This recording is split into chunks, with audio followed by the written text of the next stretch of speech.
দেশ, তোমার পরিচয়টাকে একটিবার আমি জানতে পারি? কেন জানতে পারবে না? আমি বলছি, তাহলে তুমি শোনো। বেশ। দেশ রাজা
তুমি আমাকে ছেড়ে কোথায় গিয়েছিলে?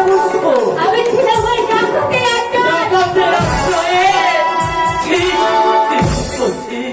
শেষ পর্যন্ত এক ডাকাতের আশ্রয় তুমি?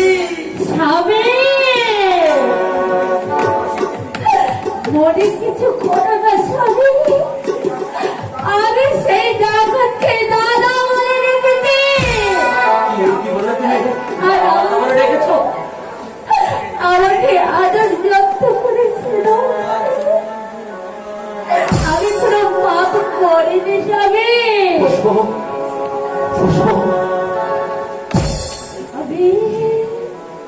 তুমি আমাকে ক্ষমা করে দাও স্বামী, তুমি আমাকে ক্ষমা করে দাও। তুমি আমাকে ক্ষমা করে দাও।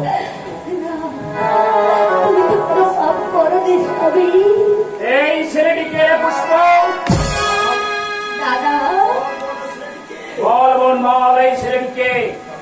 দাদা, ও যে আমার হারিয়ে যাওয়া স্বামী।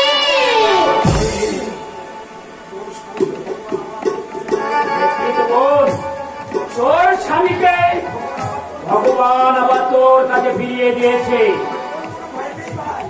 তবে তোমার কোনো ভয় নেই ভাই। দাদা, তুমি যখন এই ডাকাতির আটটা এসেছো, কোনো ভয় নেই।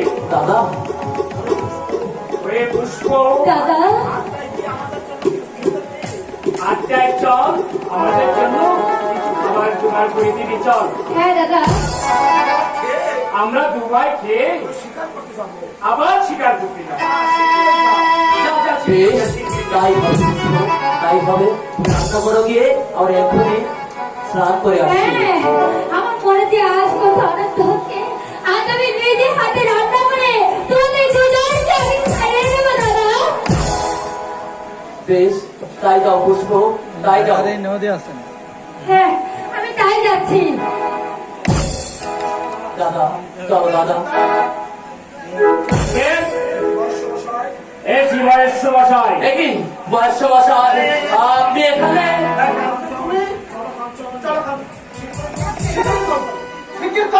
ধরে চলো। কেন আমার পিতা কি হয়েছে?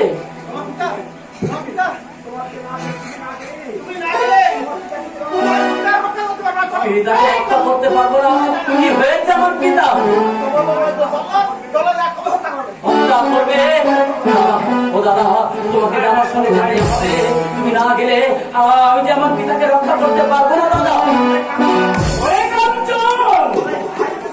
ওরে ভাই, তোর পিতাকে কেউ হত্যা করতে পারবে না।